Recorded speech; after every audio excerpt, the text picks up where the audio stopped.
turim Mikinko sparnus ir vienas M buferį. Tai visai norėčiau užsidėti prisimatuo dabar. Na, čia šitie Fenderiai daug gyvenimų matė. Jie buvo kažkada pilni, tada buvo ištaškyti, tada buvo dirbti, pjaustyti. Bet jo, sparnai irgi išpjaustyti ne pačios geriausios būklės. Tai pažiūrėsim, ar Mikinkos užteks pločio. Senas. Naujas.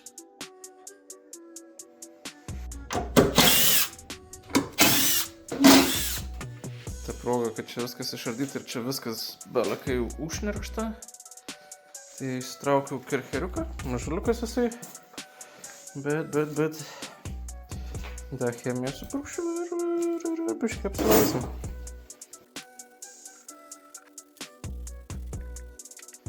Nu va, biškį apsiprausim.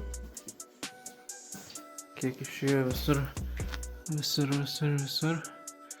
Peit. Jau dabar biškį bus maloniau krapštytis. Nu, sparnai abu uždėti.